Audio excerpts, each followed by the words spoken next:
All right. Good morning. Welcome to another episode of Tangled Rights. I'm your co-host, Justin W. Wilson, still Esquire. Shane D. Cox, Esquire. Haven't lost the license yet. And we have an esteemed guest with us.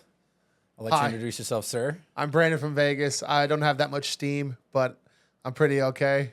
Licensed real estate agent. Licensed right? real estate agent. Yeah, that part. Promotion. Brandon from Vegas. Pleasure to meet you guys. So what kind of real estate do you deal in? I'm getting into commercial, but right now it's just residential. I used to do a little property management, but that was too stressful. So Why is that? renters are a pain in the butt. They are too demanding and they don't own the property. So like if I have someone who wants to buy a house, they want to look at 5 to 6 houses. If they're crazy, maybe like 10 to 12 houses. You have renters who want to look at like 15 places that some landlord's going to overcharge them $500 a month to have. So it's underwhelming. Okay, right. Yeah, I got a buddy from law school that does title and in Texas, and he got into commercial real estate. He's actually one of the smartest dudes I know. Yeah. Because he's not an actual lawyer right now. Shout out Billy Ray Thomas. He does commercial real estate in Dallas, and he's cleaning up. Oh, he's killing it. Dallas is like right now one of the real estate capitals. When you say he does title, does he just work on the back end or is he actually doing the deals? So they do the deals, but I know that, and his stuff is a little confusing to me. I don't really know a whole lot about it. I know that he started out like basically being the guy running around meeting people. I mean, he still does that, but now he has a team underneath him. Smart. So he's not selling anything. He's just closing it. He's closing stuff. Yeah. Yeah, he's doing a great job, man. He's crushing it. He picked a good city to do that in. That's where he's from. Oh, Yeah. he picked a good city to be born in. Lucky him. Yeah. He's an interesting guy. He's one of the most interesting people I think. Does he still have his accent? Does he do law, but like with I presume to be a very racist Dallas twang to him? Does he talk like Jared Jones? So no racism from Billy. He's probably one of the best dudes I know. But No, I mean absolutely. my racism because I'm doing like a stereotypical Dallas white guy. Gotcha. Like Oh, absolutely. Then actually, if you want, I almost guarantee he's not going to answer the phone, and we can hear his voicemail if you'd like. I would love to hear his voicemail. I find Texas accents to be the greatest thing on planet Earth. It's the best accent in the world. All right, just 1 second. I'm going to be shocked if he answers. Hopefully it doesn't take 5 rings.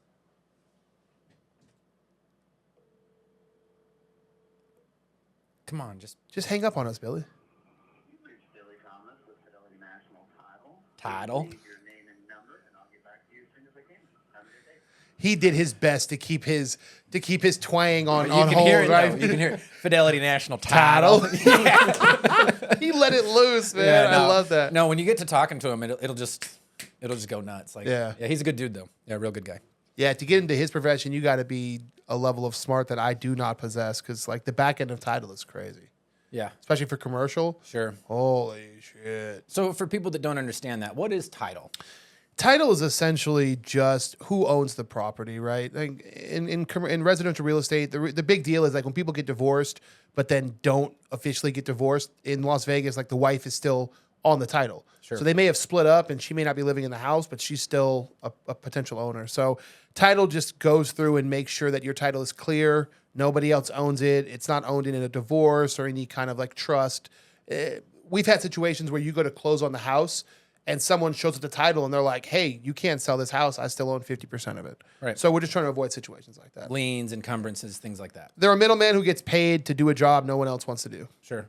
Yeah, we've actually had that a couple of times in dealing with cases where we had to file a notice of lis pendens or something like that to prevent a sale. I had one where the guy had, through a contract, and basically he was fronting them some money, he got a portion of the house. Right? Yep. There was a contract, you're going to get 25%, you give us this money. Well, then he finds out they're trying to sell it out from underneath him, and he knows he's not going to get his money. So what do? We had to file suit basically in the middle of the night, and then immediately file a notice of lis pendens and go and record it the next morning so that they couldn't sell the house out from underneath them. Then we agree to satisfy the lien in one way or the other. Everybody's happy. So it's definitely something that I can imagine would be very stressful on your end. Yeah, for realtors, title and appraisers are our biggest enemies because there's nothing worse than thinking like, oh, I'm about to sell this house and make a ton of money. And then somebody's like, his wife still owns 50% of it. And you're going to have to call her and surprise, she hates his guts. Well, Lovely. guess we're not selling this house. Womp, womp, womp. My first dumb question What is Liz pendants, and why are so many legal terms in a foreign language? All right. Well, let's preface this by we're having Brandon on to be. He's not, but he's a representative of just the average Joe. I'm dumb. Is what he's a genius. They're nicely trying to say that I'm dumb, and I am. I'm very dumb. He's the representative here just to ask us questions, and we have some answers. Hopefully, all the answers. We don't know what these questions are going to be. What is Liz pendants is your question. And why are so many legal terms in, I'm sure it comes from, what do I want to say, Roman? See, I'm dumb. Latin. Why does it come from Latin? So Liz pendens in Latin literally means suit pending. Okay. So like litigation is a word, and so the Liz, I would presume, comes from the same word as lit. That's what the translation is. But what it's designed to do is to put somebody on notice that there's an encumbrance or some kind of issue with the property so that you don't have clear title. So that way you don't have a situation where you're going to end up after the fact, someone raising their hand saying, actually, I should have been involved in that. Okay. You know, so and basically we'll record those on the property to tell you, hey, there is a pending lawsuit, because title, I don't think normally, there's no way of tracking by what property is being sued, because usually it's a name of a person suing another name of a person or entity. So you don't sue property. You can't sue like a house. Yeah. So a title company couldn't look up court records to see, okay, is there something to do with this property that has a lawsuit right now? But lawyers know if you file something, a Liz pendant saying, hey, there is a suit, it's this case number, so go back and look at this one to see if it's dismissed or what's going on, so you can know, so title company can look up and see what's going on. How do you, because you can't file a suit against property, how does it work if someone, like a lot of rich dudes do, they hide everything behind a trust or multiple LLCs? Who do you take the case up against? Well, it would depend on the underlying facts. So for the example that I was giving, what I did is I filed a breach of contract against the property owner, the co-owner with my client.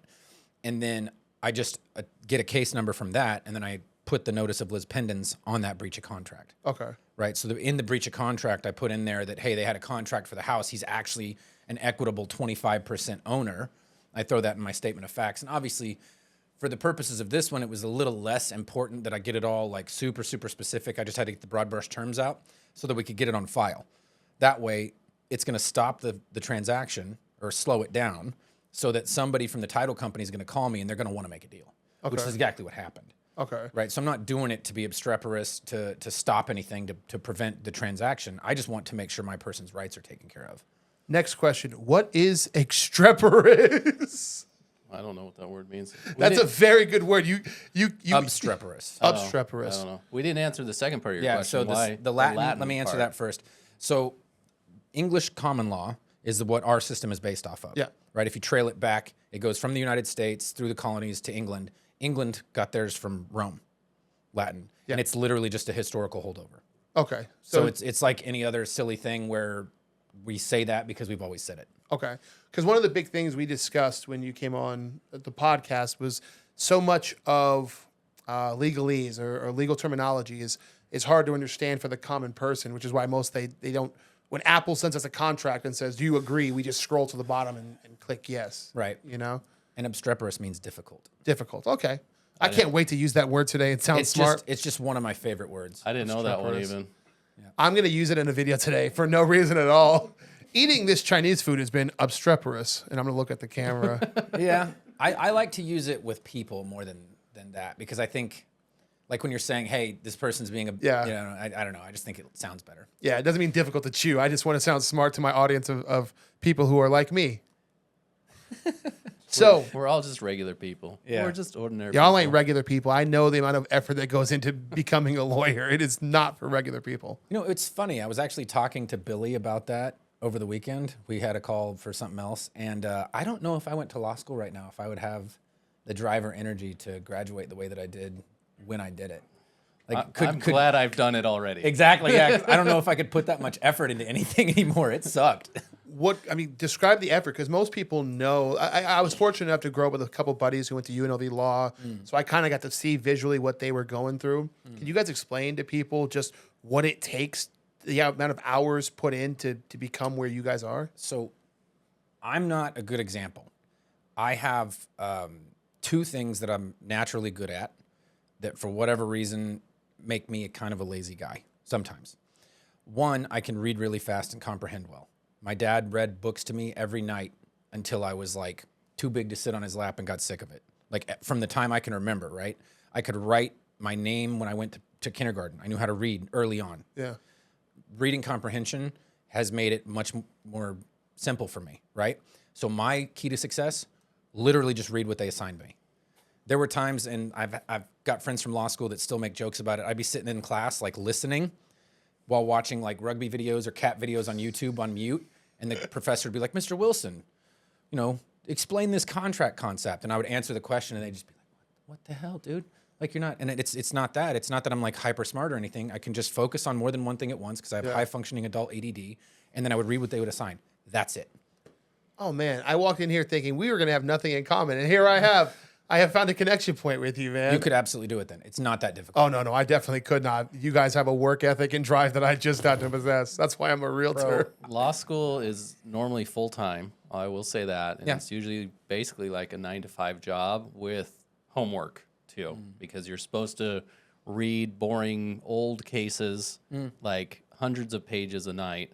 So it's very invasive. Like there's a lot of time to it, especially the first year. The first year is very hard. First year sucked. Very difficult, and you have required classes.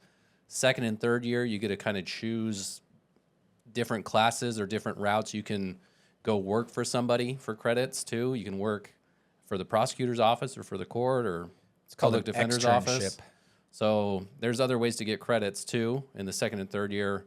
But the first year is just hard because it's all new too, and thinking like a lawyer and like really analyzing stuff and talking about stuff for a long time to force you to see something different. And so everybody kind of becomes friends. So you like there's groups that move, you know, people here at UNLV, ton that move from out of town, and so you have friends in law school that's who you hang out with. So it's a very tight-knit group. I'm sure that's the same with any graduate program. And I think it's similar to any graduate program. But Friendship through suffering and struggle. yes. And Trauma I mean, bonding. people Trauma that bonding. I know people that get married from people they meet, you know, in law school. Or get divorced and remarried. They're lawyers. They can do the case themselves, yeah? No. could They're not happen. lawyers yet, but there's just think about like if you're away from your family or who would have been your family before you got to law school so much and you're around somebody else, it's natural to find a connection there. Of course. And the average cost to go to law school, you know, people come out with 6-figure debt. So Which is that's so a nuts. huge commitment too. Yeah, and you know, you go to the wrong part of the country working for a public defender's office and you're making $35,000 a year to start. What? There are some very, very low-paying jobs. Rural counties in the Midwest. Yeah. So you're 6 figures in debt. Are they paying you enough money to even pay back your debt yearly? I mean, that No. goes into student loan calculation and, Yeah. you know, And there's other being there's other public programs. servants too. Public's you can get loans forgiven. PILG, public interest loan program or something like that. Yeah. Well, I've always thought it's crazy. I feel like doctors and lawyers go through the same thing where you guys are providing a public good and public service, and yet they make you guys go into such ridiculous debt to provide a service that the public needs. I feel like it should be the opposite. I feel like they should be. You've chosen a profession to serve others, right? Like, don't get me wrong, lawyers make money. I'm not going to act like they're broke or anything, but like, Some are. There are a ton of lawyers who are broke. really, are we talking about like 30% or closer to like 50%? I can't say. I mean, broke I think would be a smaller percentage, but if you're looking at the bell curve, right? Or I guess a bell curve wouldn't be a good example. The small percentage are going to be ultra wealthy. Okay. The majority of them are probably doing okay, and then like the hyper small percentage is also going to be broke. But on the bottom of the 50%, there's still a bunch of people that aren't making what you think that they're making. Oh, so it's like realtors. Okay, I like that. That's understandable for me. Yeah. Okay, I can delete that question. I have a whole list. I can delete that question. Are lawyers broke? Is gone. Okay. And then also there's other things to factor in. Like we both came from jobs and like decided to open the firm that we have, and Now we're poor. Definitely took a pay cut. Like, what's the longest we've gone without paying ourselves? Oh. Like 2.5 months? Yeah. So we go 2.5 months with $0 income, right? But it's an investment in my own future. Hopefully it works. Yeah. I don't know. Hopefully people listen to the podcast. Yeah. And then they, find me to be entertaining and funny, which is pretty much my only redeeming quality is that I'm funny. And you read very fast. And I can read. Dude, I'm so good at reading. If you want me to read something, I'm good at it. I'll do it. What's your level of like speed reading? What can you, if you wanted to like, you bought a new book today, 300 pages. How quickly can you power through that? What kind of book is it? Let me give you an example. Okay. I reread The Hobbit recently, and it took me like 18 hours. Damn. Wow. And I didn't read the whole 18 hours. It was like But from you've start got that to finish. book memorized. Not really. Yeah. I've actually only read The Hobbit now 4 times. Lord of the Rings I've read like 9 times, though. All the way through, all 3. You got a favorite of the 3? Oh. I'm a Two Towers guy. Two Towers, yeah, probably. right. I like the Two Towers. Do you speed read in that you read every word, or because your Yes. reading comprehension is so good, can you like read the first few words of the sentence, last few words, and then No, I read everything. damn, Yeah. that's impressive. And sometimes I've found when I get really tired, I do this weird thing where it's like I'm reading a block at a time, right? So I don't know. It's like my eyes lose focus and I see the entire sentence and the sentence below it and the sentence below it. It's a really weird thing that I haven't figured out how to do every time. Because if I could just go yeah, and read 3 little bricks all Chunks at it once. together? Yeah, Yeah. But instead I read pretty quick. That's all it is. for the reading nerds out there, this is what he's saying is really impressive. This is like, But- that's genuinely The other thing is now I hate to read for fun. Like rereading The Hobbit was the first time I've read a book for fun in years. Is it because you guys have to do so much reading Every during day. school that it kind of Well, no, loses? and every day. Oh, it never stops. No. It's every day. You're writing and reading, and like I'm not very good at writing, right? Like I didn't pay attention in English. Like in law school I learned what an introductory phrase was. Like if we're saying it out loud, as I stated, comma, right? I learned that something like that, you have a comma after it. I didn't learn that until my second year So of law you learned school. English during law school. Yeah, That's yeah, pretty good, yeah. man. I'm from Southeast Kansas. We don't speak English, you know. I'm not allowed to comment on that. I'm from Las Vegas. We don't speak English either here. It's just different non-English, I guess. No. There's people who move to this country who speak better English than the people from Las Vegas. Sure, but they learn it think about it structurally, right? Yeah. They're learning foundationally grammatics and The all correct way. We're just rehearsing what we What we know. what we hear. This bottle's $10,000. Do you want it or not? That's what we learned. Are you guys ready for some hard-hitting questions? that. Let's do it. Did you answer everything on yours though about what you did for law school that made you successful, What made me successful? I don't know. or how you got through it? Just going to class. Yeah, that's the other thing. Just go to class. They require you to go to class too. Undergrad, there's not as many requirements for attendance depending on the professor, but law school, the American Bar Association has like minimum 80%. I think if you miss attendance. 5 classes, then So you have to be in class. You can't miss. Hungover, tired, you got to it show doesn't up. matter. Show up. You got to show up and sign in. There's a paper in my law school. They handed had a around couple of paper, sign-ins, yeah. and you had to sign to say you were there. I feel like you guys had a completely different college experience than like 99% of human beings. Law who are school is just way depends. different than undergrad. Undergrad's fun. I'm you sure can schedule most- what you want, but law school is kind I'm of sure most graduate programs are the same though. they're more intense. Yeah. Yeah, because they're like, look, you're not here because everybody comes here. You're here because you want to be here. Yeah. As a result, we want people that want to do the things that are necessary to achieve.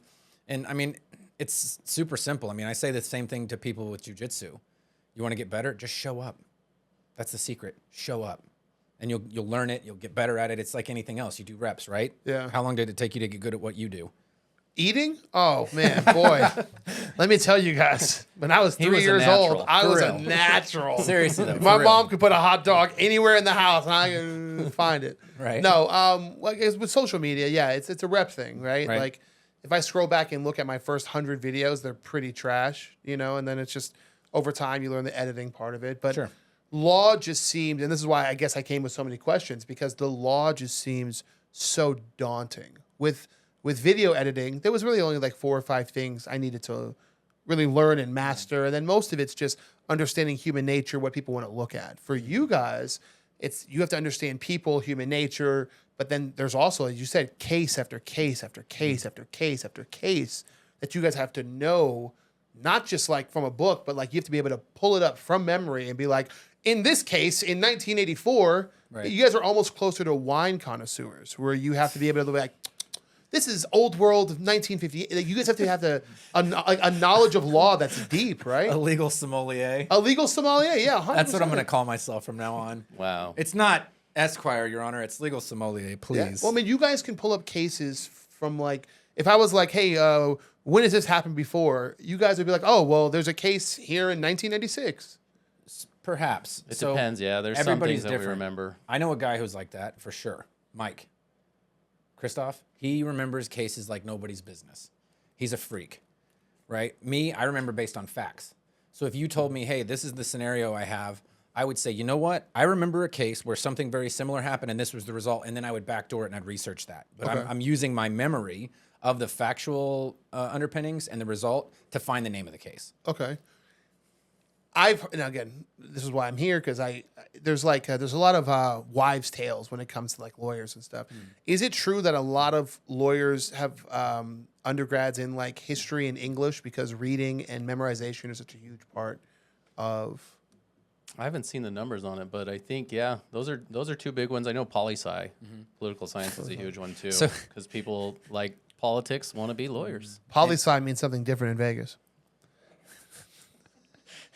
I don't Political science is what it means in most places in the university setting.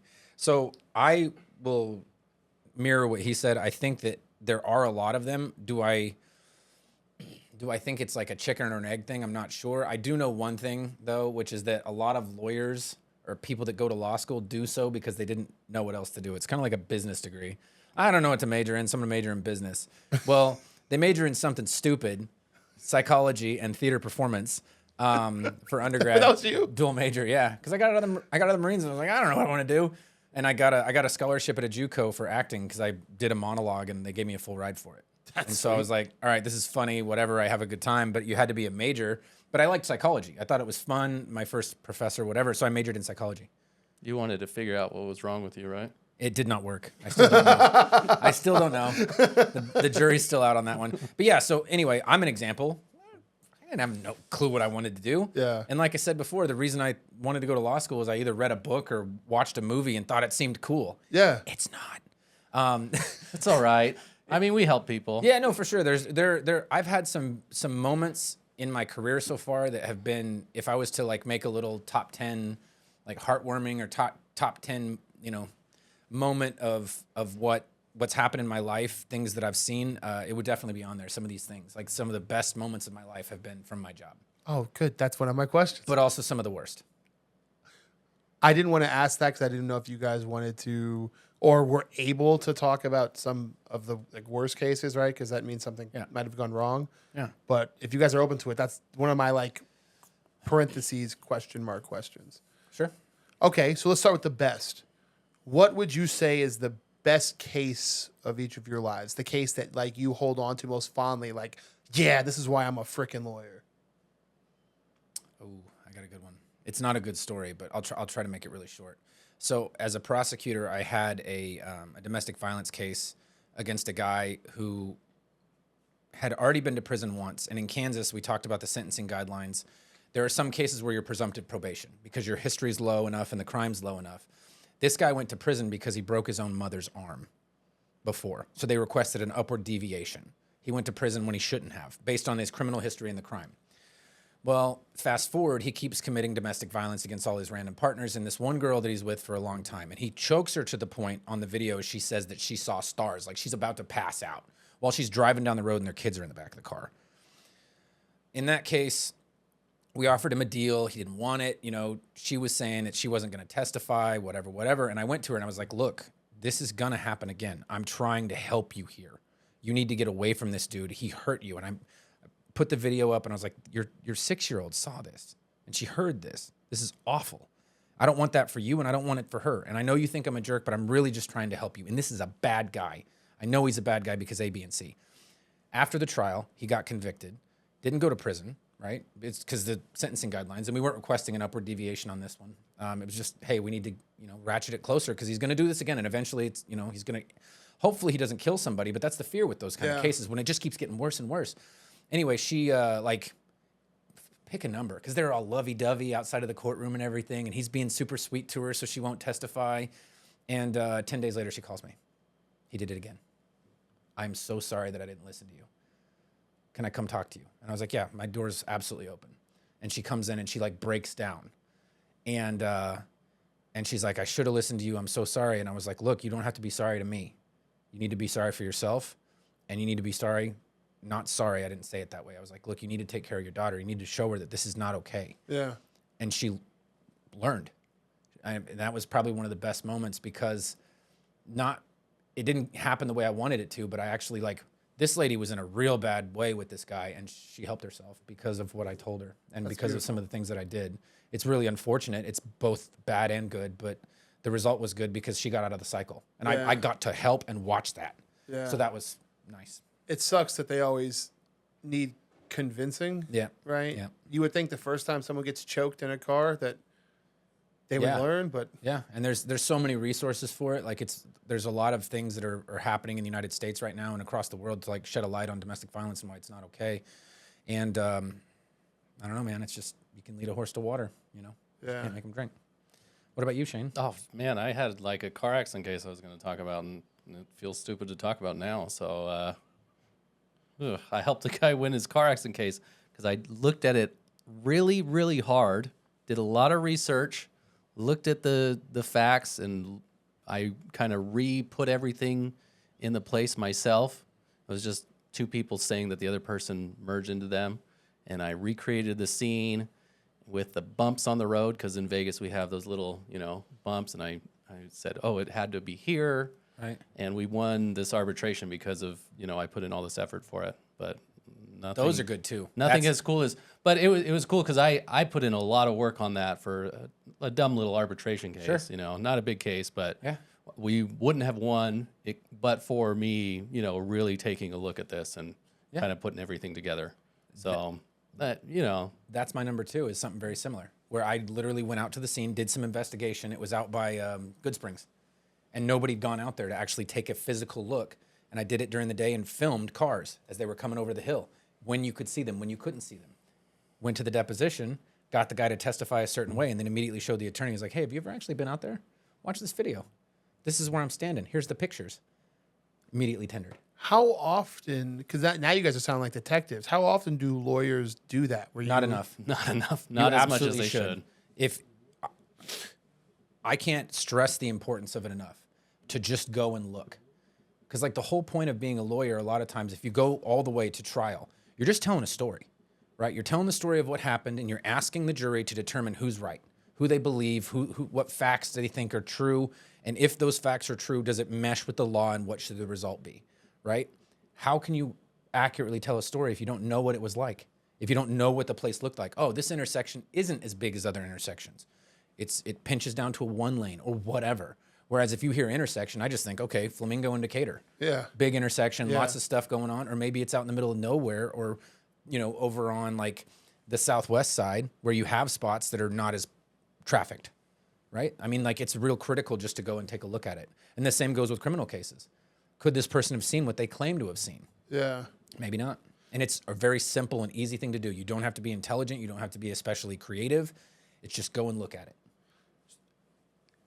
In our heads, the average person, we think, oh, that's what the cops and detectives do, right? That's who provides evidence for the case. They go out there, they look at the scene, and they bring that information to you guys. You're telling me that a lot of it, or it should be a lot of it, you guys going out there and getting the information yourself.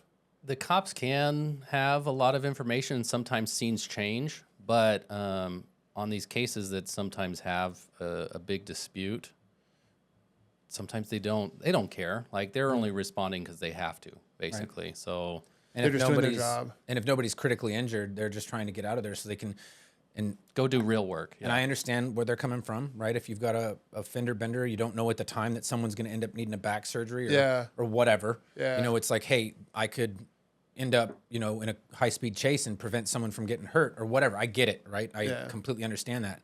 But at the same time, the person who's on the receiving end of that, both the defendant and the plaintiff, that's very serious to them. Yeah. So I get where they're coming from. But yeah, part of our job is investigating, right? They call it discovery, Discovery. Okay. right? Because we're discovering things, we're investigating, we're finding things out. And part of it should be putting your boots on the ground and seeing what they saw. Getting hands-on with the case. Okay. What are some of the most common misconceptions people have about American law? Like, what are things that you guys hear from non-lawyers that you're like, that's not right. That's not how this shit works. One of my favorite misconceptions as a criminal defense attorney is when you see these videos and people are recording and they're like, I know my rights. No, you don't. What rights do we think we have that we don't, or that we forget about? Oh, People think their First Amendment right extends to everything in a business, everywhere. And I have a First Amendment right to say whatever I want in your business and not get kicked out. It's like, no, so you when don't. when he says First Amendment, he's talking about freedom of speech and freedom of association, freedom of movement. We have the right to be in here, but if the podcast decided that we didn't, like, let's say we all started saying some crazy stuff, right? Some, I don't even know, terrorist things or something like that. They're like, hey, we're not going to have you here anymore. Well, it's my right to blah, blah, blah. Sure, it is. Absolutely. But it's their right to control their space. Yeah. So that's Only applies to government, so the government can't restrict your speech. Correct. But private citizens can. they can restrict certain things, time, There place, are- manner. Yes. For example, the protesting, right? It's your right as an American to protest. But a Supreme Court case came down not long ago. It was something to do with there was like some diplomats or something. And so that what they did, because of the security concern, is they moved the protest zone, right? Away from the front doors of this meeting So of they whatever can it was. control where you deliver your freedom of speech. They can limit it In certain circumstances. in certain yes. circumstances. Yeah. That's interesting, right? Because part of the protest is making it known. There has to be Billy Ray. You want me to answer it? Whatever you want. Hey, what's up, buddy? Hey, what's up, man? Sorry I missed you. No, you're good, bro. I'm on the podcast right now, and I was just calling because I was talking about you. I said you do commercial real estate, and you're on speaker, by the way, in Texas, and that you had a bit of a twang. That's hilarious. Well, I'll look for it on the interwebs, and when I say look, I mean I'll send I'm it to you. not gonna look unless you send it to me. I'll send it to you, and then we'll talk more about this later. And I'm slightly disappointed that your twang is not thicker, but you did have a little bit of a twang when you said title. Well, sorry about that. That's probably why I'm getting hit up with all these random people. They're asking me for title work today, so it's probably because you're wrecked. Yeah, it's us. All right, we'll talk soon, buddy. All right, bye. There was a part. You guys ever? This is going to be so random. You ever seen Fast and Furious Tokyo Drift? No, Oh well, never mind then. I watched the first one. I'm one of those weird people who only watched the third one, but he had when he said "you're right," he had a little Varsity Blues in there. He had a little Yeah. a little twang. You're right. I love it. Yeah. That accent makes me so genuinely happy. A 10. She's A 10. 10. I love that movie. Tweeter is probably my favorite character. In all of sports movie history. Yeah. Oh, he's fantastic. Oh, he's the best. Tweeter drank beers because Tweeter drinks beers. Billy Bob cries because he's a bit of a crier. Such a good movie. If you haven't seen Varsity Blues, not the TV show, I never watched that, but the movie, pristine. It came out in like 2000 or something. It's great. Yes. There are certain movies that if another person likes them as much as you instantly feel a certain Yes. bond to them. And I instantly feel a certain way with you right now. Yeah, we can quote. I could leave the room, guys. You could. Austin, you can watch though. But do so from the corner, please. Zoom in, please. Okay, so the biggest misconception people have is their freedom of speech. No. I think that's one. That's just That an was one of example. many. Okay. There's a huge one. The biggest misconception with respect to speech is we had a lady yesterday who's like, we said, hey, you don't have to speak to the cops. And she was blown away. She's like, I don't? You mean I could have stayed quiet? Yeah, you could have. Yeah. Which, You have a right to remain don't talk to them. silent. It will not help you. What do you do when the officer, now I know many people who I know who have been in a situation, and they say, well, I don't want to talk to you. And then the cops say, well, this makes you look guilty. This makes it not Ignore speaking them. to us. Cool. Ignore them. Or my personal favorite, since moving out here, tight. I can't. The blackness in me will not allow me to say tight to an officer. I just couldn't. I couldn't do it. It would make me too nervous. Oh, it's fine. Tight. Tight. If you're watching this, try that out next time. Next time they tell you to talk, tight. This is not legal advice. This is not right, legal Justin? advice. Yeah, no. I've done that personally. Have you really? Yeah, absolutely. And well, I mean, because cops have to be a little bit afraid of you guys because you guys actually know the law, right? No. We won't tell them, Yeah, I don't tell him I'm a lawyer. You think I'm going to lead off with that? Oh, what do? I do criminal defense. And he's going to give me the big old middle finger, and that warning turns into 3 tickets. Okay. No, we're not doing that. I feel you on that. That actually, No.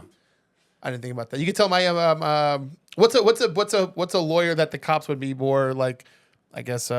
Prosecutors have badges. Yeah. They have badges. Oh, there. I so had he a would know badge. you're full of shit there. Okay. When I was a prosecutor, I didn't, because you don't badge flash. If you do, you're getting a ticket. It's the same thing if a cop is in another jurisdiction and they get pulled over and they have their badge on them and they're like, hey man, come on.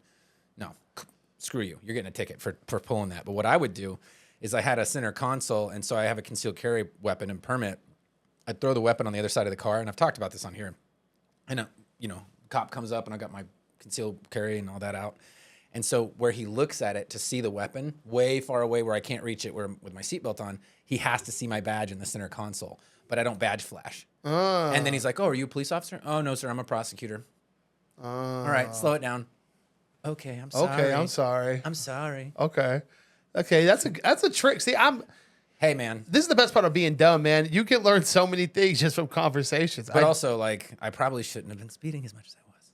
I mean, That's literally the thing that I'm the worst at. I have, like, pretty awful road rage and low patience for people that can't do basic things at a normal level. That's an understatement. That is an accurate statement. That's an understatement. You have no patience whatsoever I do, too. on the road. No. Yeah, I do. On the road, you were. Yeah, because everyone's stupid but me. ain't that the truth? Is that the worst law? Like, is the speed limit the worst law, or do you think it's beneficial? So I think it's the worst law for me. That's fair. That's fair. Respect. But with respect to society, we have to kills. go as fast as our slowest members can go. Sure. So no, because I've seen how people are, how they behave, how they can function, and if they Think of the average driver, and half of people are worse than the average driver. Correct. So yeah, Oh, I that's mean, scary. Yeah, it's it's scary. yeah. So they need to be restricted. We need speed limits. I need to be restricted, So you're. even though I can drive well, very Yeah. fast. I Speed's- shouldn't. Speed's a factor in most Correct. fatality crashes. So I always thought that defensive drivers were the ones who cause more accidents by being so. Negative. It's the opposite of that. Yeah. Maybe I just told myself that so I could feel good about speeding. Damn it. no admitting to speeding on the podcast. It's a right? misdemeanor outside their presence. It doesn't matter. They can't get them. I don't ever speed. I never speed. I'm just saying Exactly. hypothetically if I was going to. As he looks down and gets Good shifty. job. Good job. I totally no body language issues here. Yeah. How fast were you going, Brandon? What's the legal limit? 65. That That is the speed I was going, Nope. officer. Thank you. Nope. Don't say anything. Why? Because then And then they can use it again. they use it against you. You lied. I don't. What I just say? I don't know. Oh no, I that's not good either. respectfully don't want to decline. I would decline to answer your question. I respectfully decline to answer your question. Okay, I'm not discussing my day. Am I free to leave or am I being detained? If I'm being detained, okay, here's my information. Thank you. No further questions. I don't want to answer any more questions. That sounds good coming from you. I feel like if I said it, I would stutter the whole way through it and do it wildly unconfidently. He puts his light on you. Yeah. How many drugs you got in the car? A lot. I'm sorry. Every drug, please. The body's in the trunk. Just don't hurt me. What happens? And I used to watch Law and Order as a kid growing up, and I'm a weird person, but I was a weird kid. And what happens if someone has to like take a dump during a trial? Like it's a huge case, and you're about to make a big statement, but You request a break. Just you stand up and ask for a 10-minute recess. I love that question. even if it's like a big moment of like things are coming to a head. There's always breaks. They take breaks at least every 2 hours. So Okay.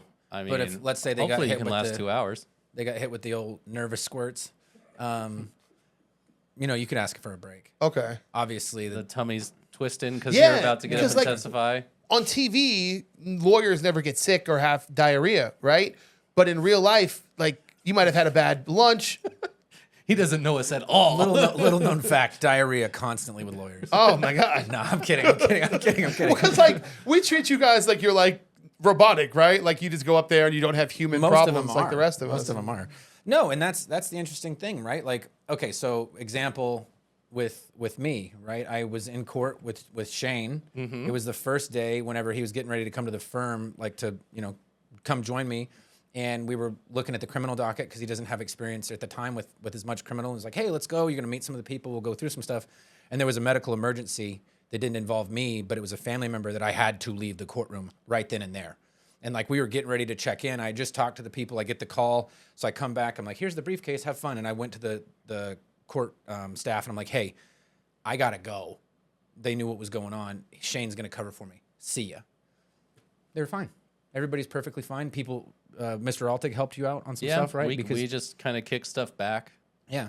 Just because I had no idea what the facts were. He didn't know the things that I knew about the cases because I was more familiar with them. And so not just the court staff, but fellow attorneys who are, they're not our adversaries, but right, we're competing for business and things like that. But they still helped us. And that all comes down to like, what kind of person are you, right?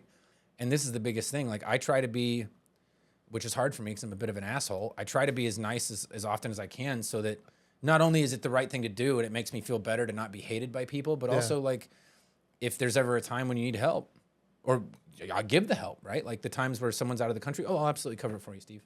No problem. Tell me what you need me to do. Okay. So it's not as adversarial as we would perceive it to be, where you guys are all like at each other's throats. Sometimes. It depends. Sometimes it is in front of the court. Like we're going to advocate for our client. Correct. Like, and we're going full bore when we're talking about our client to the judge. But, us and the prosecutor we're friends. I went to law school with some of these guys. The one this morning I went to high school with. So I've worked with some of them. We talk like normal. We're homies. I understand you're doing your job. I'm doing my job. Yeah. And so when we get up there, then we're throwing out, and usually all our arguments. Usually what I'll do when something's going to happen like that, when I'm going to go, hey, I'm taking the gloves off today, I let them know. Like, hey, this isn't personal. I have this argument to make. This thing happened with the case that's below board.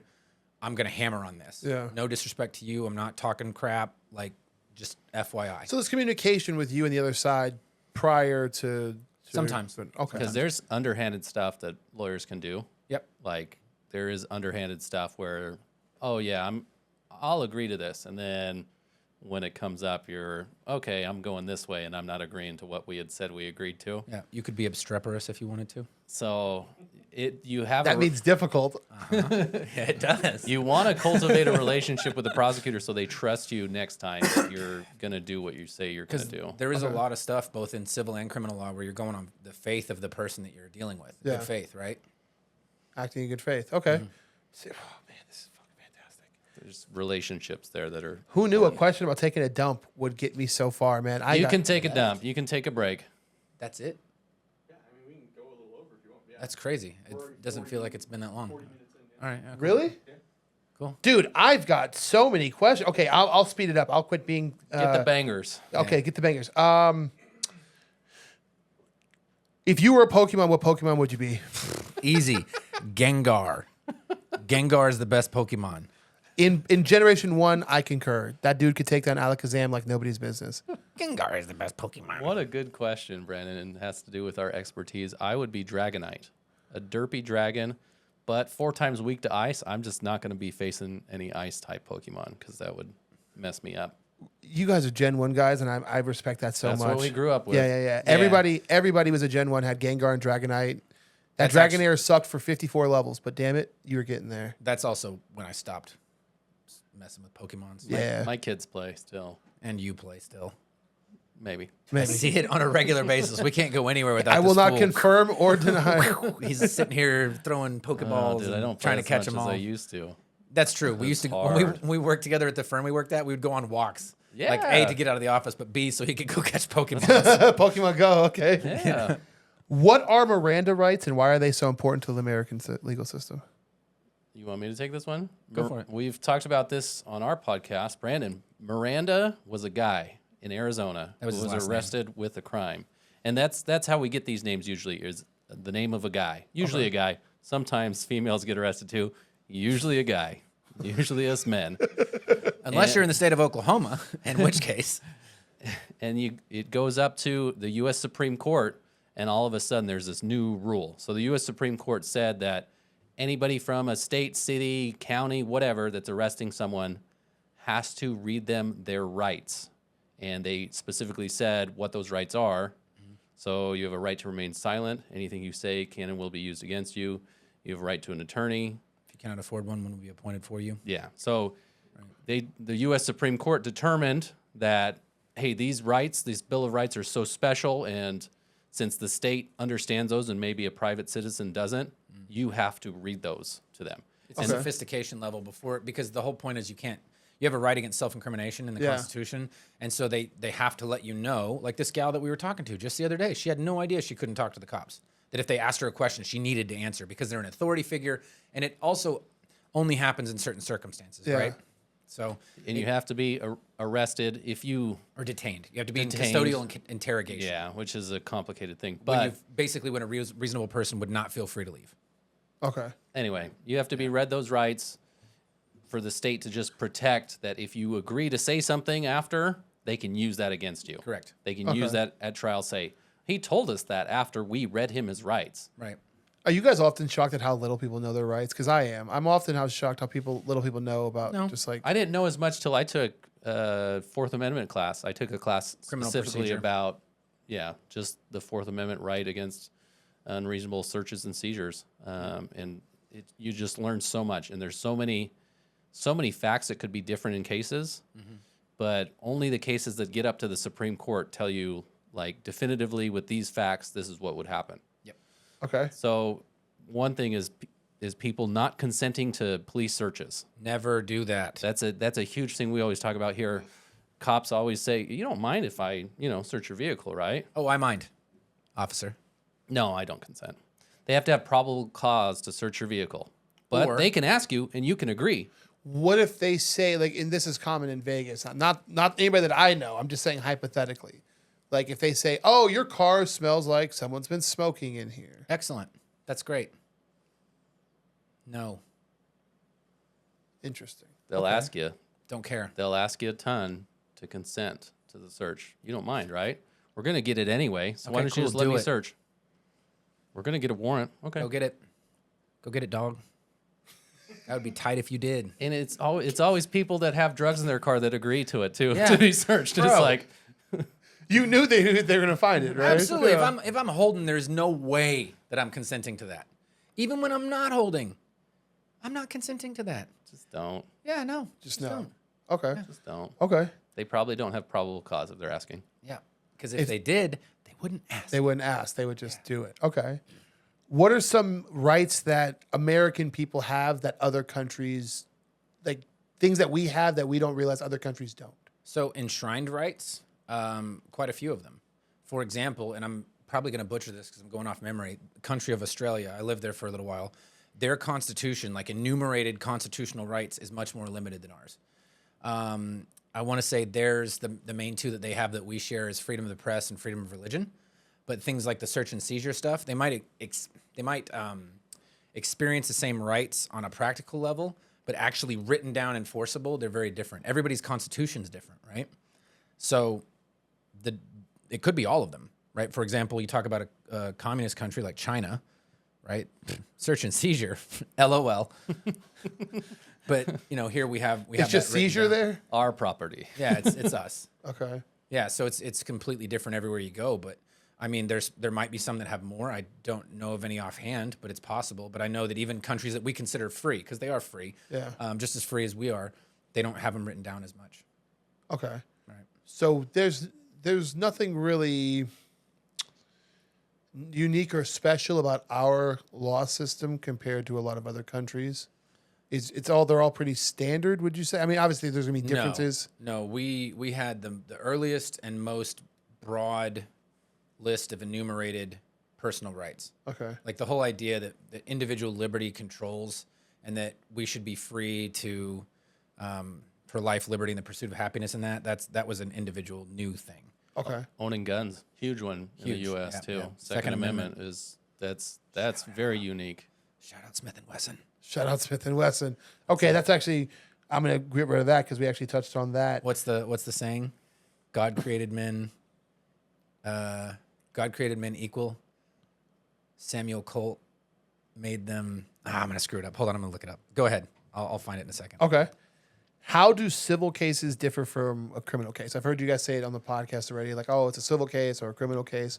What are the major differences there? Sure, there's a ton of differences. Civil cases always deal with money, property, kind of usually money, but actions.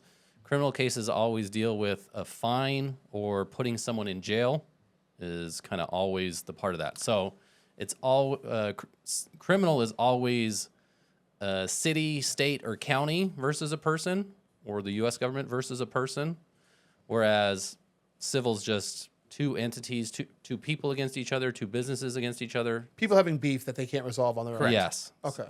And so the standard of proof is something that we talk about a lot. In civil cases, you just have to prove that something's more likely than not. So you just have to prove something basically 51%. Okay. Preponderance of the evidence is what that's called. In criminal, it's beyond a reasonable doubt. So there's not an assigned number to that. Whether to you that's 90%, 95%, Yeah. 99%, the state has to prove their case Beyond a reasonable doubt. beyond a reasonable doubt with clear and convincing evidence. So that's even a higher standard on what kind of evidence they have to have too. Okay. So those are differences. The plaintiff always has the burden of proof. They have to prove their case in a civil case and in criminal cases, but And the in plaintiff civil in- it's just lower. The plaintiff in the criminal case is The city, state, yeah, whatever. yeah, the government. Oh, so that's why it's like in a big like drug case or mob case, it's like the state versus Yeah. our so and so. Yeah, Yes. they're the plaintiff. And it And just I've- depends on who it is. It could be the United States of America if it's federal cases. USV, Yeah. Cox, whatever. USV. I Miranda. found that quote, by the way. It's God created men, but Samuel Colt made them equal. I like that. Yeah. I like that, right? Because ain't that the truth? Hell yeah. This is making Law and Order and all the drug movies I like watching make so much more sense, right? Like the state versus so and so, or just Oh, okay. It's usually state, Commonwealth, because some Virginia. people Commonwealth call of Virginia. themselves Commonwealth of Commonwealths Virginia. Yeah. instead of states. But what is a Commonwealth? What is that? I don't know. Fancy English word. Let's look it up. A Commonwealth? I think okay. Kentucky was the one when we looked up Yeah. a case before too. They just don't want to be called states Yeah. because they're common. I don't It's know. like a shared. I've never understood that one. I used to be pretty decent with words, but Commonwealth never really. Any government in which all people have a say or a loose formation of nations with a shared loyalty. So, I mean, technically, state. we are a commonwealth. Any state is a commonwealth, theoretically. Some call themselves. Just like being called it. Okay. yeah. What is one of the strangest or like weirdest cases you guys worked on? Anything stand out for you? In Yes. Vegas, I assume you're dealing with Yes. some pretty strange. Thinking of ones that we can talk about. I had one I worked on where this guy, and I don't know what this says about me at the firm I was at. I can't tell if it's people know I have a good sense of humor, so they were happy to troll me by assigning this case to me or what. But this guy had gone to a love store. Okay. I don't know if that was actually one of the love stores, but a store like that. Yes. For those of you that don't have that, it's a adult shop where they sell things for adults only. Who are in love? They were in love, and some who aren't in love. It's just physical with them. Lust. Lust. They're in lust. Anyway, he bought a penis enlarger pump, Okay. and it caused him injury. The craziest part was that this poor SOB used it twice. After the first time, he was like, something's not right with this. Let me try it one more time, make sure. And it seemed like a very risky behavior. I ended up leaving that firm before I got to the bottom of that, but that was a super, super weird situation and it goes into because think about it. If you're talking products liability, Sure. meaning there's something defective, it's not supposed to hurt you when you use it, right? It's supposed to do whatever it's supposed to do. I don't know. I think it's supposed to enlarge the penis. I got that, but every time I would think about it, all I can see in my head is that scene from Austin Powers. Swedish-made penis enlarger pumps and me. This sort of thing is my bag, baby. And he's like, no, it's not mine. And he's like, Like, so that's all I can see is Austin Powers with his super shitty teeth, like trying to impress this girl. And like, it's hard not to laugh, right? Because it's like in my head, Mike Myers making classic jokes. And it's like, oh, cool. I can imagine you in trial and you're trying to take this case seriously. Bro, we didn't get that far. Thank God. Because I left. And Did he like? I have no idea what happened. Okay, but No like, clue. how does somebody approach like the shame that I would feel to approach a lawyer to tell them about that? And that's actually a really interesting thing because there are cases where whatever's going on with the subject matter of it, like one I see a lot in my justice court that I'm in, so they'll plead people to solicitation for prostitution, right? It's a crime here. And it's not good. Like you'll see the public defender when they're doing it and they're like, she's going to plead to the charge, right? They'll make the language amorphous so that it's not, descript what she's doing. Mm-hmm. But then when they read the charges she pleads to, they have to say, are you pleading guilty to solicitation of prostitution? And you see the shame on some of these people's faces because they're in front of everybody. It's got to be embarrassing to have to, and it's same thing, right? I wouldn't want to do that.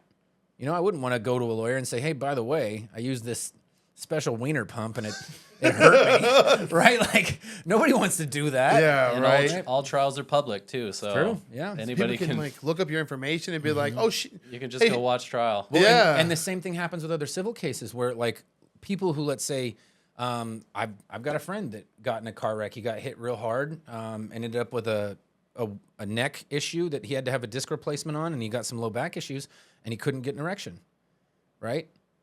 Because of the pain he was in. And so sometimes what'll happen is you'll get these defense attorneys who they're going to look through this and they're going to key on these hyper embarrassing things. And when you go to deposition, they're going to hammer them, right? And why? It's to try to Break you a little. try to break them Embarrass, and try to, hey, maybe I don't want to go to trial.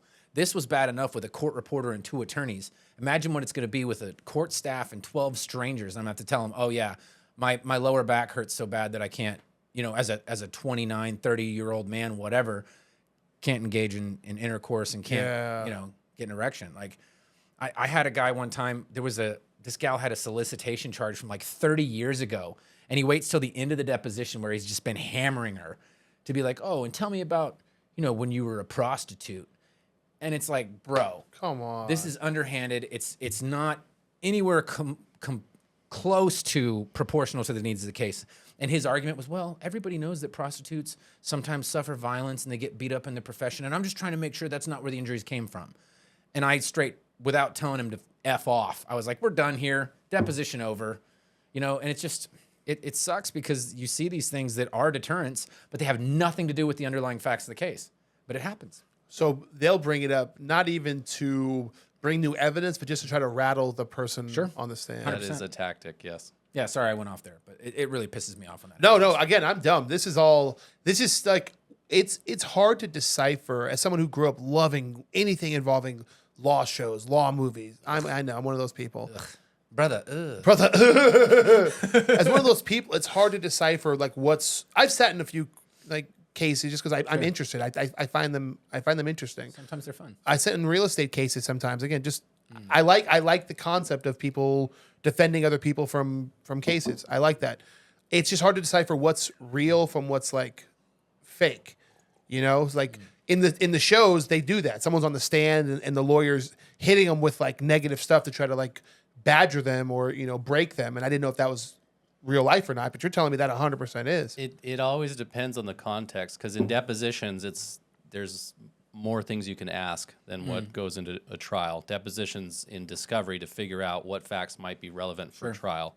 So sometimes they're asking questions that might not make it into a trial. So in those instances, sometimes the questions are just intended for The embarrassment. the basic thing here is that discoverability, meaning what you can find and what you're allowed to ask about, has a different standard than admissibility. And admissibility is the things that the jury is going to see at trial. Okay. Right? So I'm allowed to basically look down a lot of different rabbit holes and flip a bunch of rocks to try and make sure I'm not missing anything. Whereas in trial, we're going to kind of try to streamline it to stay to the issues.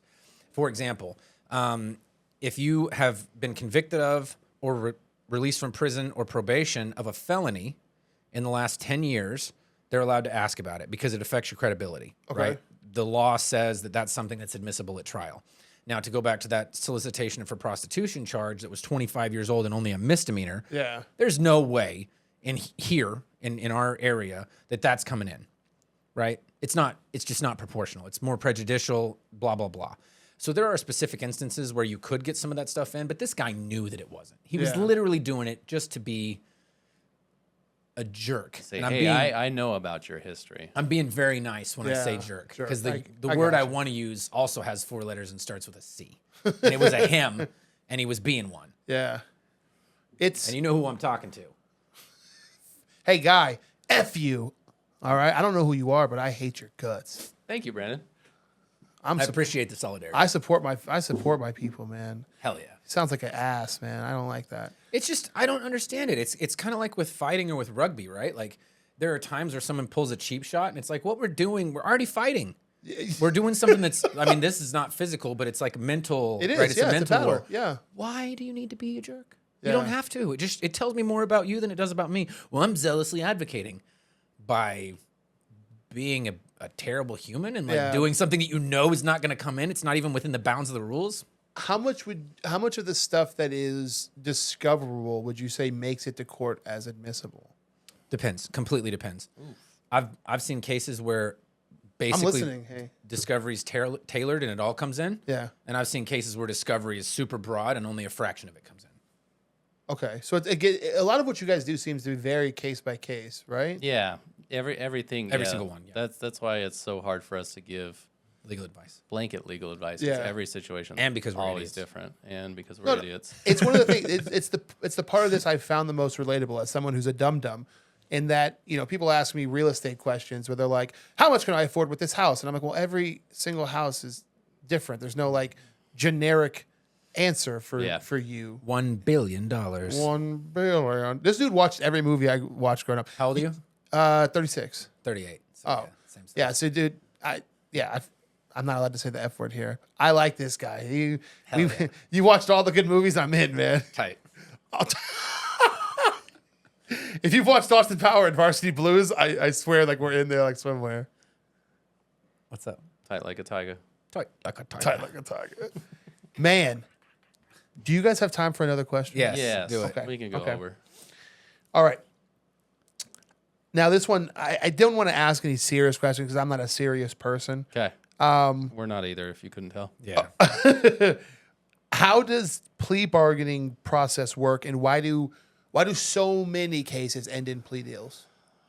I'll take the first bite at that. Not every case can go to trial, and it's either a case gets dismissed, goes to trial, or takes a plea. Not enough lawyers, or there's not enough time. Not enough man hours. Not enough man hours. Not enough man hours from the court. Not enough man hours from the attorneys. We go to trial on just a small percentage of our cases, generally speaking. In criminal law, it's probably a higher percentage than civil law that go to trial because it's so much more serious for people. And there's just not enough man hours. And sometimes the state will give you a deal that you just can't say no to. And it's both parties knowing that there's uncertainties. So it's somewhere in the middle that we're meeting to take away that uncertainty. Because if you go in front of a jury, we have to tell our clients, we don't know. If we knew, then we would just tell you. And we decide, okay, yes, take a deal or not. I would also be incredibly wealthy. But we have no idea. We have no idea what a jury's going to do. And we had somebody who was a juror recently, and 4 people think this way, 8 people think this way. And that determines how long you're in prison. Like that, you're putting your life into somebody else's hands. Yeah. And we don't know who those people are going to be. They just get random letters and show up that day. And so That's crazy. So it's completely random. So it's buying peace. And we weigh the options. We are required to tell them what the potential penalty is if you are convicted of this full crime at trial. And usually the state will come in and offer us something less. And so they have all these facts. We have these facts. And what a jury's going to do with that, we don't know. Yep. But there's a good chance, sometimes we have to tell them, there's a good chance you're going to get convicted for this. Mm-hmm. There is a good chance you're going to get convicted for this. If it were presented to me as a neutral person, I'd buy it. So we have to tell them, and they always see it in their eyes. Usually most criminal defendants are going to see, well, I got free my boy. I got this. It absolves me of everything. And it's like, they're not going to buy that, Yeah. that is so biased. Like, this is your brother. Of course he's going to testify for you, or whatever example. But they always think it sets them free. Yeah. And so we have to have real talks with them. So that's why most cases end up in plea deals, because we have to explain to them, if you get hit up for this, you're potentially seeing this amount of time, where they're offering you to not go to jail or, go to jail for this amount of time. So instead of gambling, why don't you take the sure thing? Yeah. But it's not every case. Some cases do go to trial. Yep. Because we can't come to an agreement. Also, it's like a bird in the hand is better than two in the bush, right? Yeah. When you can guarantee a result, and it depends on everybody's values, right? Like, I've got people who are like, I can't get a felony, or I can't have this particular conviction because it'll screw up my job, right? I'll lose my job, and then my whole life is screwed. So why would I take any deal? And I bring that to the prosecution. I'm like, hey, look, if we go this direction, he has no incentive, and he's going to make you work harder. Why not just tailor this to solve the problem? Get your pound of flesh, slap him on the wrist, show him that this conduct is not acceptable because of these facts, right? Because you're going to prove your case. Yeah. However, do it this way, because then you're also achieving justice, and that's their job. Their job is to do justice, not to get convictions. Sure. Okay. I actually like the way you put that, right? Because it shows that there's still, for a lot of people in my position, the dum-dums of the world, right? It feels like it's just about locking people up, right? But the ultimate goal is justice, like communal, societal justice, some sort of consequences for behaviors and actions to try to, like the story you told earlier. This guy is going to abuse people again, right? Unless we do something serious enough to get him to stop his actions, right? Like some sort of punishment for that kind of behavior. It should be rehabilitation too, which is That's part of it. A big missing part of it, where let's teach this guy that he can't do this again. But sometimes we only see that as punishment. Okay, you've spent your time. Now, when you get out, you've learned because you did time for doing something bad.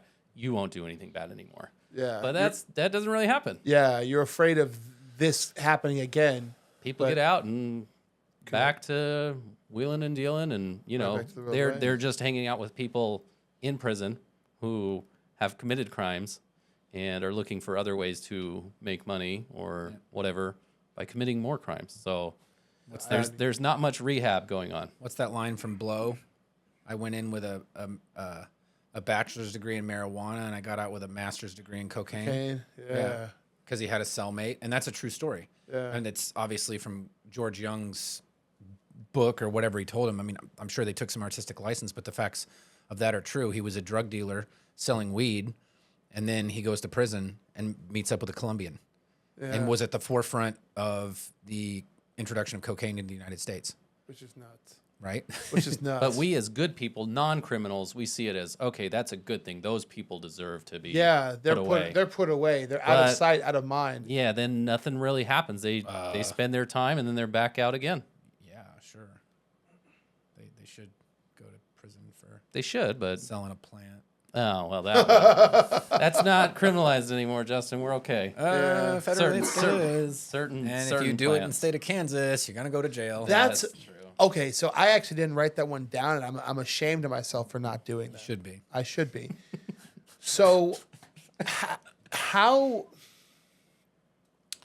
One of the biggest complaints we have, and a lot of my clients either work in or own dispensaries, things like that, and they're always wondering, like, right now they have almost zero protection. Yeah. But they're taxed in an incredible manner. So they're both legal and illegal at the same time. How does that Oh, don't ask Justin. He'll just get upset. how does that work? It doesn't. It's It doesn't. It feels like it feels like the rules are set up so that the government can take the money, but At least they can bank now. it's almost like the government they can sucks. use banks. if you want to get started on that, We need another hour. if you want to, It's not gonna work. I feel about government the way some people feel about HOAs. I am. Oh, They're great. you and I both. They're here to help. So reduced the schedule for marijuana federally to Schedule 3, which I think is the lowest.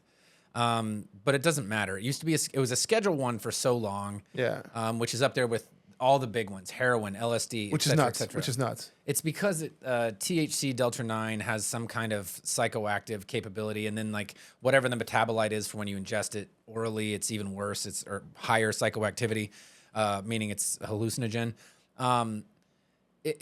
Dude, it's ridiculous. I could go into it. I think it's a morality law. I think it's based on lobbying for certain big organizations, tobacco, alcohol, whatever, because you can go out and get blitzed 7 nights a week. Crazy. And that's perfectly fine, but you can't smoke a plant. Who cares? Also, individual liberty, right? Yeah. It should be your right to decide what you put in your own body if you're not hurting anybody else. Yeah, agreed. So I'm someone who was I born and raised here in Vegas, where it's illegal to use it in your hotel room, in your car, in public. But if you walk up and down the Vegas Strip right now, I can tell you what it smells like. Yep, sure. According to your training and experience, you smell the burnt odor of cannabis. Yes, yes, yeah. Under my vast amounts of training in recognizing and staying away from. Obviously, I was in what was in kids when we had Dare. I was in Dare. I know the signs, how to recognize people who are Sure. illegally using. And you dare to resist drugs. I and dare violence, to don't you? resist drugs all the time. But yeah, like it's this weird thing where people can come here and buy it. They're at a- changing that though. Are they? They're making like a coffee shop basically because the argument was what you're saying is true. You're not allowed to smoke it in your room. 'Cause Yeah. that's not cricket. You can't smoke it on the street because that's a crime. Yeah. So they're making a consumption shop. I already went. It's right down here. New Woo. Oh, so Yeah. Austin is a drug user who did not dare. Did like not us. dare. Yeah, he's, like us. he's not a moral He's human. a federal criminal. Yeah. Yeah, he smokes devil lettuce. He But- ingests marijuana and commits reefer madness. In those places, You injected weeds? you injected weeds. One marijuana, please. Yeah, dude, I know a guy whose mom died, right, from injecting marijuana, and 9 months later he was born addicted to drugs. Oh. Okay? What a terrible situation. It's just, even in the consumption lounges, you have to purchase it's like, it's this weird state where it's both illegal and legal. Can I travel with it? I can buy it here, but I can't, right? I can't travel with it. You best not fly with it. That's all I can tell you. But people fly with it all the time. Bro, I had one where the gal, it was appointed to me, her and her friend. Oh, we didn't know it was in the suitcase. They just handed it to us. 40 pounds. 40 packs in their checked luggage. And they just ran it through and were like, do, do, do, do. Some people, It's just oregano. It's just seasonings. it's like, what? Are you dumb? Yes. Yeah.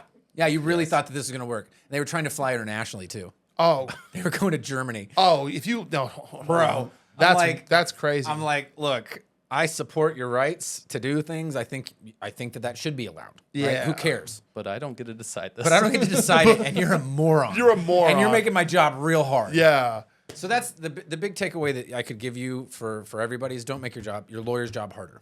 Okay. In a civil context, criminal context, real estate context, it doesn't matter. Just be honest. Be Tell us honest everything. and do the right thing, and don't do stuff that's incredibly stupid. So don't talk to the cops, but Do not. definitely talk to you guys. Yes. Definitely talk to your lawyer and be honest with your lawyer. I've had several instances where somebody tells me a story and then shit changes and it's like, bro, that's not what you told me. And the analogy I always give them is I'm like, look, man, I can dodge things that I see coming. If you blindfold me and I get punched in the face, I'm gonna be real upset with you. Yeah. Well, I didn't want to tell you because I don't give a shit. I'm ashamed. You should be. Yeah, they try And to I'll- hide stuff from us. It's like, no, just tell us. I try not to go all knife hands Dude. on them sometimes, but I'm like, you fucking idiot. Dude. Like, I try to find relatable moments between like what I do, which is for dum-dums, and what you guys do, which is not for dum-dums. also dum-dums. No. And it's when people like, they'll come to me to buy a house, right? And I'll be like, tell me the truth. Again, I'm just here to help you. I'm not judging you. Do you owe any money? Is the house yours? Oh yeah, no, dude. Don't owe any money. We don't owe Totally any mine. money. The Free house and is clear. completely mine. And then like I'm 2 weeks into like spending money on a marketing budget. And it's like, well, actually, Brandon, they owe $80,000 and their wife owns 70% of the house. And I'm like, dude. and the HOA is foreclosing And they tomorrow. always foreclosed on the property. It's just like, yeah, because HOAs are great. And They're the devil. Yeah. But yeah, it's like, I don't understand why people, and I get the answer is shame, right? Yeah, But like, how's it going to help you? I'm trying to help you. We gotta, Right. No, right? I think they think that. Do you if they really don't- if think that they they're don't- going to? They think they're going to pull a fast one? Yeah, I do think that's what they think in their brain. If nobody else knows it, I'm not telling my attorney because then If he'll I think different close of me. my eyes, It's like, no, the monster's not there anymore. Yeah. No. Well, tell me, and It works that way with grizzly bears. I don't have to tell the state what you're telling me. Yeah. Like, would you You rather have a have me protection judge against you, that. or would you rather have the state of Nevada judge you? Also, To me, that's like, I'm obligated to Not tell anyone. maintain confidentiality. Yeah, and you can use that. Like The stuff I told you, you couldn't identify my clients. I could parade 50 people past you and put 6 or 10 of them in there that were the people I talked about today. You wouldn't know who they are. yeah. Right? I'm obviously never going to tell anybody. And the other thing that people don't factor in, lawyers especially, a lot of us are type A. We want to win, right? We're those kinds of people. Like, Yeah. I've been winning at stuff my whole life. I don't want to start losing now. Yeah. And I don't want you to make me be a loser. So help me be a winner Yeah. by telling me the fucking truth. That was actually my Sorry. Final, that was actually my final question. I'm glad you led us into that. Are all or most lawyers super like hyper competitive people? I had a friend of mine went to law school in Syracuse, and after 2 years, what's this? he went to Syracuse Law. Go Orange. Oh, go Orange. Okay. And she dropped out in her second year. And when she came back, she goes, it's so competitive. Everybody there wants to win. Like, no one wants to help. Like, everybody is just super, super hyper competitive. It all the depends time. on what kind. Yeah. Yes and but no. Yes. There's a lot of jobs that don't deal with that. I'm going to say that it's not that no one wants to be helpful. That's BS. You got to have friends. You got to make. But as an example, Syracuse, the first year, there was a girl that in our class that ended up being on law review. She was in like the top 2 or 3 in our class. She would hold study sessions for some of the more complicated subjects like property, which has some weird stuff in it that people don't understand, and give them wrong information. Yeah, that's the shit I'm She talking would about. specifically be like, oh, no, it's this way, and this is the way the rights work together. This is how the tangling goes. No. Like, you pull that shit on me, we're never going to talk again. That's the thing I'm talking about. Yeah. She would tell me, she'd be like, some of my study books would go missing. People would tell me the wrong information. Yeah. That didn't Like- happen at UNLV. That was not a thing at UNLV. It's not at every school. Not at every school, And you but just have to it does distance happen. yourself from those losers, right? Those people are tools, and they are not tight. It is not sick to be their friend. And they lose friends, you know? But and then, not all jobs are like that either. There's No. some boring, non-type A transactional that you're law, just like- reviewing contracts and reading. Right. And okay, that's wrong. Let's fix that. Mm-hmm. Yep. Submit. 100%. Oh, that's wrong. Submit. So litigation though is controversial. Like Cutthroat. you are going against each other, and You're trying to win. Oh, yeah. you're you wanna trying to win. win. You're trying to win. And win doesn't always mean winning the case, right? Like, technically, if we enter a guilty plea agreement on a criminal case, we lose, but we could win in another way. It could be a type of win. Right, we win because by- a jury might have convicted you of this. This, and you but we go got to- it down to yes. this. Yeah, Right, yeah. Like in cases where we take a DUI and we turn it into a traffic citation, like Yeah. a reckless or something. That's a win. You're still paying $1,000 fine and doing a couple of classes that are designed to teach you, hey, don't DUI again. You got lucky Sure. because your attorney did something good for you, but it's still a win. But you kept me from getting my license revoked or Yeah, something like that. we Yeah, lost right? in a way, but we won Yeah. in another. Is that why that? Oh, we can't tell. I forgot when the proper show. But so many lawyers focus on their win rate. I don't know anybody that actually keeps track of that. There's No. some ads out there of 99% cases settled, 99% cases won. What does that even mean? I don't know. I don't know. I literally don't know. I see them around town, and I'm like, oh, this guy. I mean, it seems. I don't know. That seems like a good thing. I guess. seems like a Sounds good great. thing. I have no idea. I can't speak to that. Okay. All I know is I don't really keep track like that. I keep track, of friends and memories made along the way. I like that. I like that, man. You guys, I didn't realize how many dumb questions I had for you guys Me until I neither. started making a list. And like, We'll save more for next time. there's a lot. Yeah, there's so many things about what you guys do that like me and the rest of the public have absolutely zero clue. Right. Like, I think we know less about your guys' profession than I think any profession in the world. Really. Whoa, no. I don't know. There's professions we probably don't even know exist. That's true. I don't know what assassins do Dun, dun, besides kill dun. people, but That sounds like a dope job. Anyway, Let's do this again. Yes, sir. It's been great. Austin's telling me that he's going to start hitting us on the soles of our feet with a cane if we don't wrap this up. I don't know why that's his torture method. He said he's going to tie us up, take our shoes off, and beat our feet. Please don't. My wife dropped a table on my foot yesterday, and I think it's broken. Hit his foot first. He'll scream the most. All right, guys. Like, subscribe, please. Sorry, went off there a little bit. But, updudes us. Yes. Please. Tick, Thank tick. you. Follow us on TikTok. Bye. Shout out Brandon for being with us. End of the episode. Just want to, again, my hats. When I moved to Vegas, they were the Las Vegas Stars. Me and Brandon growing up here till 2000 when they switched to the 51s. This is old school. I don't have a 51s, but we do have a Hispanic night. Las Vegas also is the Reyes de Plata, or Silver Kings. It's kind of a cool, different logo. And then they've done these two this season, the Whales and the Gamblers, because it's Vegas. So Whales, big-time bettors, and Gamblers, because it's Vegas. So shout out Brandon for being on our episode. We talked all about Vegas. We're both from Vegas, kind of knew each other growing up, had some friends in common. Thanks for being on the episode, Brandon. We'll see ya.